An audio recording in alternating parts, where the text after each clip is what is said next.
ધોરણ 11માં પ્રવેશને મેળવનાર દરેક વિદ્યાર્થીનું હું સ્વાગત કરું છું.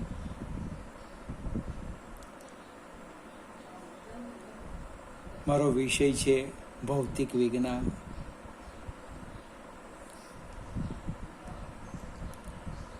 આપણે થોડી કોમન ચર્ચા કરીએ. આજે 10મા ધોરણ સુધી એક શબ્દ આવતો હતો, વિજ્ઞાન.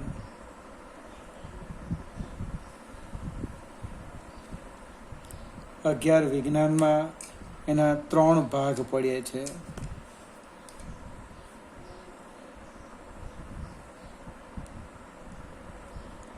એક જીવ વિજ્ઞાન,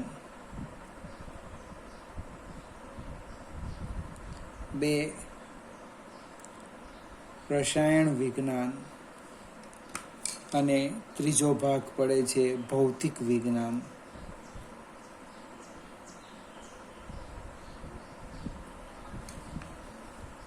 જીવ વિજ્ઞાન, રસાયણ વિજ્ઞાન, ભૌતિક વિજ્ઞાન.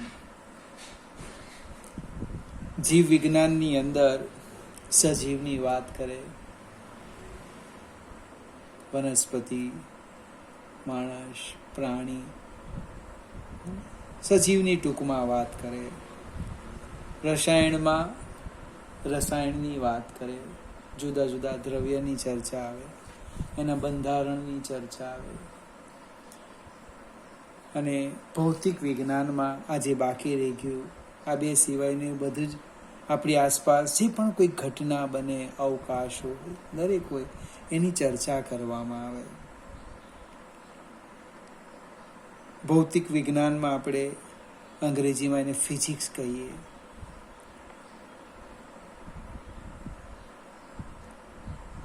ફિઝિક્સ. ભૌતિક વિજ્ઞાન એટલે કુદરતને સમજવાનું વિજ્ઞાન. કુદરતને સમજવાનું વિજ્ઞાન. જે કોઈ ઘટના બને એને સમજવા જે પ્રયત્ન કરે એ ભૌતિક વિજ્ઞાનમાં આવે. ભૌતિક વિજ્ઞાન સાથે ગણિત પણ આવે. ઘણી વખત ખબર નહીં પડે કે હું ગણિત ભણું છું કે ભૌતિક વિજ્ઞાન ભણું છું. એટલે આપણે થોડો ગણિતમાં સામાન્ય ઇન્ટરેસ્ટ રાખીએ તો ભૌતિક વિજ્ઞાન ખૂબ સરળ છે. આ જે 3 વિજ્ઞાનો છે, જીવ વિજ્ઞાન, રસાયણ વિજ્ઞાન અને ભૌતિક વિજ્ઞાન, એમાં સૌથી સરળ વિજ્ઞાન ભૌતિક વિજ્ઞાન. સૌથી સરળ કેવું કહેવાય? ભૌતિક વિજ્ઞાન ખૂબ સરળ. સરળ એ શા માટે? તો કે માત્ર એને સમજવાનું, એને ગોખવાનું, યાદ રાખવાનું એવું નથી. માત્ર અને માત્ર એને સમજવાનું વિજ્ઞાન એ ભૌતિક વિજ્ઞાન.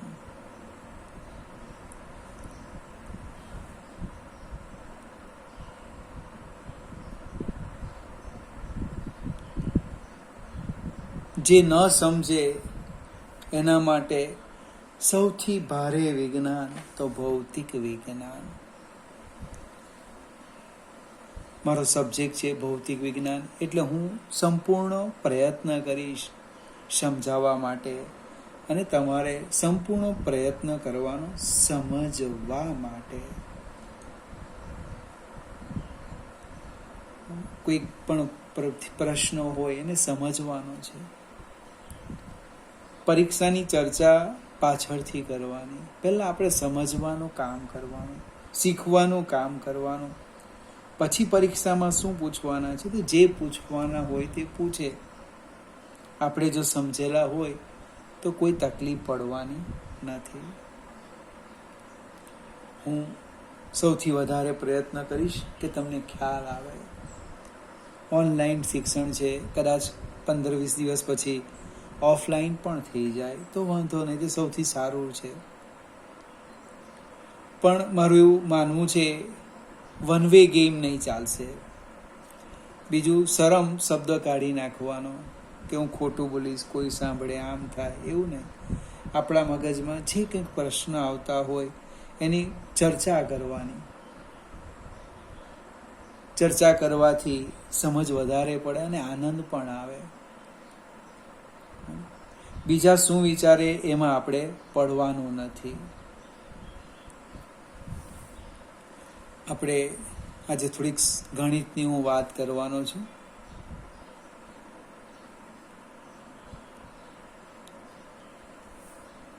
સમજવાની વાત આવી. ગણિત વગર ભૌતિક વિજ્ઞાન ચાલે નહીં, મજા નહીં આવે. તો મારો પહેલો જ પ્રશ્ન છે એ હું સમજાવું. એક પ્રશ્ન લખેલો છે, y વત્તા 3 બરાબર 7. તો y કેટલા? કેટલાક મિત્રો ફટાફટ જવાબ આપી દે કે y બરાબર કેટલા? તો કે 10, કોઈ કે 5, કોઈ કે 8. મારો પ્રશ્ન સમજો. મને જવાબમાં ઇન્ટરેસ્ટ નથી, મને એના રસ્તામાં ઇન્ટરેસ્ટ છે. કે તમે ધારો કે 15 જવાબ લાવ્યા તો કેવી રીતે લાવ્યા એને સમજો. યાદ કંઈ જ રાખવાનું નથી, માત્ર એને સમજવા પ્રયત્ન કરો. હવે આ જે 3 છે તો પેલા કેટલાક મિત્રો કે એને સામે લઈ જાઓ, તો હવે લઈ જાઓ. સામે લઈ જાઓ તો અહીંયા વત્તા કરું, ઓછા કરું, ગુણાકાર કરું, ભાગાકાર કરું. એ મારે શું કરવાનું, શું એ સમજવાનું છે. આજે આપણે ભૌતિક વિજ્ઞાનમાં જે દાખલા આવે એટલે મારા કેટલાક, બધા નહીં, કેટલાક વિદ્યાર્થીને જેને ગણિતમાં અરુચિ હોય એને ડાબી બાજુથી જમણી બાજુ કે જમણી બાજુથી ડાબી બાજુ લઈ જવામાં તકલીફ પડે. અને એ તકલીફ એ ભૌતિક વિજ્ઞાન પ્રત્યે અરુચિ લાવે. એ આપણે ચલાવવાનું નથી. એટલે જે મારો પ્રશ્ન છે સમજવાની વાત કરવાની કે આ જે 3 છે એને હું સામે લઈ જાઉં છું. જે ચલ છે જેને આપણે શોધવાનો છે ને અહીંયા લખી દીધું y, અહીંયા 7 લખી દીધા. હવે 3 ને અહીંયા કેવી રીતે લખું? -3 લખું, +3 લખું, -3 લખું કે ભાગાકારમાં લખું? બસ આ જ એક તમે સમજો તો મને લાગે ભૌતિક વિજ્ઞાનમાં તકલીફ નહીં પડે. હવે અહીંયા y + 3 બરાબર 7. y અને 3 વચ્ચે સરવાળાનો સંબંધ છે. સરવાળો બાદબાકી અને બીજો આવે ગુણાકાર ભાગાકાર. તો આપણે એક કામ કરીએ, બંને બાજુ 3ની વિરોધી ઉમેરીએ એટલે સરવાળો કરવાનો. કેવી રીતના? જો અહીં હું સાઈડ પર લખું છું. તમને એવું લાગે આ મને આવડે છે? એકદમ સાચું કેમ છે, તમને આવડે જ છે. બંને બાજુ 3ની વિરોધી ઉમેરું. 7 - 3 +3 - 3 0 થઈ ગયા. એટલે કે y બરાબર 7 માંથી 3 ગયા એટલે 4. મને એટલો બધો વિશ્વાસ છે બધાને જ આવડે છે. મને જવાબમાં ઇન્ટરેસ્ટ નથી, પણ એ રસ્તો તમે કયો અપનાવ્યો? તમે મને એમ કહ્યું કે y બરાબર 7 - 3 એટલે મારો પ્રશ્ન ઉદ્ભવ, ઓછા કેમ લખ્યા? વત્તા લખો ની. વત્તા કેમ લખ્યા? ગુણાકાર કરો ની. ગુણાકાર કેમ કર્યા? ભાગાકાર કરો ની. એટલે આ એક આપણું બેઝ છે. વારંવાર આપણે એક્ઝામ્પલ ગણવાના બને, એમાં આ જ પદ્ધતિ આવવાની અને આપણે ભૂલ કરીએ. બીજો સેમ પ્રશ્ન છે ગુણાકારમાં. એટલે આ રીતના લખું, 3y બરાબર 9. હવે કેટલાક માણસ જે ગોખે, સમજે નહીં, તે ટેકનિક વાપરે. y + 3 બરાબર 7 હતા ને, તો 7 - 3 લખેલા. અહીં બી લખી દઉં 9 - 3. એવું નહીં ચાલે મિત્રો. અહીંયા y અને 3 વચ્ચે જે સંબંધ હતો એ વત્તા ઓછાનો હોઈ શકે. અહીંયા જે સંબંધ છે એ ગુણાકાર કે ભાગાકાર? ચેક કરી લો. તો કે ભાઈ ગુણાકાર છે. તો હવે y ની સાથે સહગુણક 3 છે, એને જો દૂર કરવું હોય તો હું બંને બાજુ 3ના વ્યસ્ત વડે ગુણાકાર કરું એટલે શું થાય? 3y ગુણ્યા 1/3 બરાબર 9 ગુણ્યા 1/3. એટલે હવે આ 3 ને 3 નું શું થાય મને ખબર નથી. 9/3 એટલે અહીંયા લખવાના 3. કોઈ કે 1 થાય તો મારો પ્રશ્ન ઉદ્ભવે, સમજાવો તમને કોણે કીધું 1 થાય? એ હું તમારા પર છોડી દેમ. હમણાં જવાબ લખી દેમ છું y બરાબર 3. પણ આ 3/3 1 કેવી રીતે થયા? તમારે 6 કરવું હતું, 9 કરવું હતું, 1 કેવી રીતના થાય એ તમારે મને સમજાવવાનું. હવે વારંવાર બધા સ્ટેપ કંઈક આ રીતે સમજાવવાના નથી, પણ આપણો બેઝ ક્લિયર હોવો જોઈએ કે અહીંયા y સાથે 3 ગુણાકારમાં હતા તો એ સામે ગયા તો ભાગાકારમાં. કેમ ભાગાકારમાં? તો કે આ રીતે જાય. ખ્યાલ આવે છે ને? સેમ બાજુમાં એક પ્રશ્ન લખીએ. ધારો કે હું લખી દઉં y/3 બરાબર 2. y/3 બરાબર 2. મારે y શોધવાનો છે, મારો ચલ y મારે શોધવું છે. તો 3 ને સામે લઈ જવાના તો પાછો પ્રશ્ન ઉદ્ભવે. વત્તા કરું, ઓછા કરું, ગુણાકાર, ભાગાકાર. તો આપણે 1/3 છે એના વ્યસ્ત વડે બંને બાજુ ગુણીએ. જો સરવાળો બાદબાકી હોય તો વિરોધી સંખ્યા ઉમેરવાની. સરવાળો અથવા બાદબાકી યાદ રહેશે ને, નોંધ કરી લેવાનું. સરવાળો અથવા બાદબાકી તો આપણે કઈ સંખ્યા લેવાની? વિરોધી સંખ્યા લેવાની. ગુણાકાર ભાગાકાર હોય તો વ્યસ્ત સંખ્યા આવવાની. હવે 1/3 છે એનો વ્યસ્ત 3 લખાય એટલે 3y/3 બરાબર 2 ગુણ્યા 3. 1/3 વ્યસ્તને બંને બાજુ ગુણી દીધા. સેમ પ્રશ્ન અહીંયા આવ્યો. આ 3 ને 3 નીકળી જાય, કેન્સલ થાય એટલે 0 લખવાના કે 1 લખવાના? કેમ 1 લખવાના એ તમારે મને સમજાવવાનું છે. 2 ગુણ્યા 3 એટલે 6. સરવાળો બાદબાકી ગુણાકાર ભાગાકાર. સેજ એક સ્ટેપ આપણે આગળ જઈએ.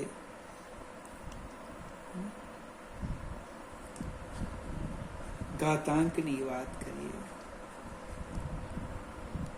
ઘાતાંકની 10 આપણે લઈએ y/a ગુણ્યા y/b. તો આનું સાદું રૂપ આપવાનું છે. તો આ જે y છે એને આધાર કહેવાય. આધાર. આ જે ઉપર માથા પર લખ્યું છે એને ઘાતાંક કહેવાય. હવે તમે જો ગુણાકાર કર્યું છે, બંને આધાર સરખા છે. આધાર જો આધાર સરખા હોય અને ગુણાકાર હોય તો ઘાતાંકનો સરવાળો કરવાનો એટલે y બરાબર a વત્તા b. ફરીથી આ નિયમ છે ઘાતાંકનો. આધાર સરખા અને ગુણાકાર હોય તો ઘાતાંકનો સરવાળો કરવાનો. બીજો મુદ્દો લઈએ. y/a છેદમાં y/b. આધાર સરખા અને ભાગાકાર હોય તો ઘાતાંકની બાદબાકી કરવાની. a ઓછા b. ફરીથી મિત્રો, કોઈકને વિચાર આવે મને સાબિતી આપો તો કિંમત લઈ લેજો. હું તમને સમજાવું. તમને કોણે a વત્તા b લખવા કીધું? તમને કોણે a ઓછા b લખવા કીધું? સાબિતી જોઈએ, બરાબર છે. તો તમે એક કામ કરો, મને અહીં હું નોંધ લખું છું. y ની કિંમત લઈ લેવ. ધારો કે y બરાબર 2 લેવ. A બરાબર 3 લેવ, B બરાબર 1 લેવ. સાદું રૂપ આપો, તમને ખ્યાલ આવશે. આવું હું કેમ એ સ્વીકારવાનું નથી, એને સમજો. શા માટે સરવાળો કીધો? ગુણાકાર કરું ને, A ગુણ્યા B કરવું હતું ને. નો ડાઉટ આ નિયમ છે, પણ નિયમ એમને એમ નથી બન્યા. અહીં બાદબાકી લખવા તમને કોણે કીધી? ત્યાર પછી ગણિતમાં એક બીજું સ્ટેપ આપણે આગળ જઈએ કે કોઈ પણની ઘાત 0 એટલે 1 થાય. કોઈ પણ સંખ્યા હોય, ચલ હોય, અચલ હોય, જે હોય, એની ઘાત 0 હોય તો કેટલા લખવાના? 1 છે. મને 1 ગમતો નથી તો કોઈ ચલ લખી દે, એની ઘાત 0 લખી શકાય. અને આપણે વારંવાર જરૂર પડે, પણ ઘણા વિદ્યાર્થીને પ્રશ્નો ઉદ્ભવે, તમે લાવ્યા ક્યાંથી? મારી પાસે અહીંયા એવું વાક્ય લખેલું છે dx, તો dx નો સહગુણક 1 છે. 1 એટલે એને આમ પણ લખાય. તારો હું લખું x ની ઘાત 0 dx. આ બેમાં કોઈ ફેર નથી, આ બેની અંદર કોઈ તફાવત આવતો નથી. કેમ? તો કે કોઈ પણની ઘાત 0 એટલે 1 જ થાય ને, 1 ગુણ્યા dx. જીવનમાં એક ઉતારવા જેવી સંખ્યા છે. આ ગુણાકારની વાત કરું તો 1 એમ કે ગુણાકાર માટે તટસ્થ સંખ્યા. 1 એ ગુણાકાર માટે તટસ્થ સંખ્યા. સંખ્યાનો અર્થ એ જેની પણ સાથે ગુણાય તેના જેવી થઈ જાય. 1 ગુણ્યા 5 લખો તો 5 થાય, 1 ગુણ્યા 8 લખો તો 8 થાય. એક જેની પણ સાથે ગુણાય તેના જેવી થઈ જાય. એટલે આપણે પણ શું બનવું જોઈએ? 1 જેવા. બને ભૌતિક વિજ્ઞાન સાથે ગુણાય તો ભૌતિક વિજ્ઞાન જેવા થઈ જવાનું. પછી આપણો ગુણાકાર ભૌતિક વિજ્ઞાન સાથે કરીએ અને આપણો હાથમાં ગુજરાતીમાં રહી જાય તો એ નહીં ચાલે. 0ની વાત કરું, 0 એ ડેન્જર સંખ્યા થાય. મને એમ 1 અને 0માં તફાવત કેટલો? બહુ મોટો તફાવત છે. 1 જે સંખ્યા સાથે ગુણાય તેના જેવી થઈ જાય. 0માં ઊંધું છે. 0 ગુણ્યા 5 તો તે સંખ્યાને 0 કરી દે. 0 કોઈ પણ સંખ્યા સાથે ગુણાય તેને આપણા જેવી કરી દે. એટલે આપણે નક્કી કરવાનું કે મારે 1 બનવાનું કે 0 બનવાનું. ફરીથી મિત્રો, જેમ જેમ જરૂર પડશે તેમ તેમ હું તમને ગણિત શીખવતો જઈશ.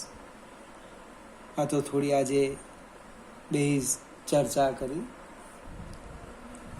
11 વિજ્ઞાનમાં લગભગ 15 જેવા ચેપ્ટર છે. ભૌતિક વિજ્ઞાનમાં પહેલું ચેપ્ટર એ જસ્ટ પ્રવેશ છે. આપણે ચેપ્ટર 2 થી શરૂઆત કરીશું. પણ ભૌતિક વિજ્ઞાન શીખવા માટેની કેટલીક પદ્ધતિ છે. તે કઈ પદ્ધતિ હું સમજાવું, પછી જ તમારે ચોપડીમાં સમજવા પ્રયત્ન કરવાનો. પહેલો પોઈન્ટ. ચલો, મારી પાસે ભૌતિક વિજ્ઞાનની ચોપડી છે, હું પહેલો પાઠ વાંચી કાઢું, મને વાંધો નહીં. પણ જો એ વાંચતા અરુચિ આવી ગઈ તો મને દૂર કરતા બહુ વાર લાગે. બીજા વિષય જેવું ભૌતિક વિજ્ઞાન નથી, એને સમજવાનું છે. આવું કેમ બન્યા, ઘટના કેમ થઈ, એટલે હું પહેલા સમજાવવા પ્રયત્ન કરીશ, પછી તમારે ચોપડીમાં આગળ જવાનું. બીજું, ભૌતિક વિજ્ઞાન શીખતી વખતે, સમજતી વખતે ચોપડી ખુલ્લી રાખવી નહીં.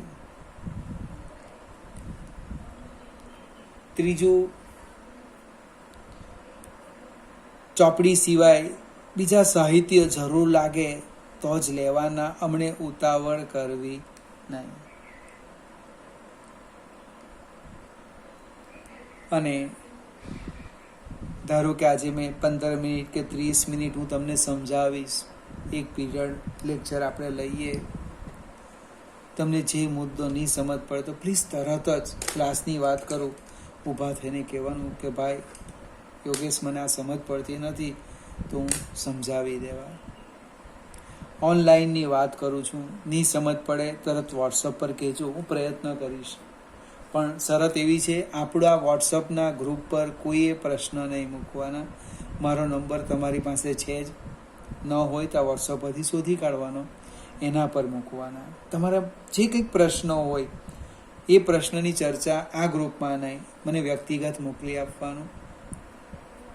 બીજી વાત કરું, હું જ્યારે સમજાવીશ, કોઈ તમને પ્રશ્ન આપીશ કે ભાઈ 3 + 5 બરાબર ખાલી જગ્યા, બરાબર સમજો, અમારો અગત્યનો મુદ્દો છે, તો એનો જવાબ જાતે શોધવાનો, કોઈ સાહિત્યનો ઉપયોગ કરવાનો નથી. ન આવડે તો રવા દેવાનું, કંઈ વાંધો નહીં.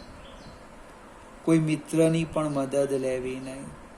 તમારી બાજુમાં બેઠેલો હશે ને આવડતો, ચાલો તને કેમ, તમને આનંદ આવશે, એણે મને શીખવી દીધું, આવડી ગયું, એવું નથી, ખોટું છે. એટલે પ્લીઝ એક આ વાત બરાબર યાદ રાખો મગજમાં. વિજ્ઞાન, ભૌતિક વિજ્ઞાન શીખવું હોય અને મારી પણ મદદ લેવા ના પાડું, હું સમજાવવા પ્રયત્ન કરીશ, તમને નહીં સમજ પડે તે બને, પણ જવાબ તમારે લાવવાનો કે 3 + 5 કેટલા થયા, તો કે 15. કેમ 15 થયા સમજો. પછી મને કેટલા 15 નહીં થાય, 14 તો પછી 14 લખો, જે થાય તે, પણ કારણ જો. કોઈકની મદદ લેવી નહીં. તમારા ઘરમાં હોય ભાઈ બહેન, પપ્પા ટીચર હોય, મમ્મી, કોઈક મિત્ર હોય જેને ફિઝિક્સ આવડતું હોય, ના પાડે, હું શીખું ત્યારે નહીં આવું, હા મને નહીં સમજ પડે તો મદદ કરવાની, એ બરાબર છે, પણ પહેલાં આપણે પ્રયત્ન કરવાનો. આ એક ખાસ યાદ રાખજો. આવતીકાલથી હવે પછી જે વિડીયો મૂકીશ એ આપણે બીજા ચેપ્ટરથી શરૂઆત કરીશું. બેઝ છે. તમારી પાસે ચોપડી ન હશે, ચિંતા નહીં કરતા, હું થોડું સમજાવીશ. ચોપડી નથી એવું મનમાં રાખવાનું નહીં, માત્ર આપણે સમજવાનું છે. અને મેં જે કેટલાક પ્રશ્નો કીધા છે, પેલા ગુણાકાર, ભાગાકાર, એ સમજવા પ્રયત્ન કરજો. હું ગમે ત્યારે તમને પૂછીશ.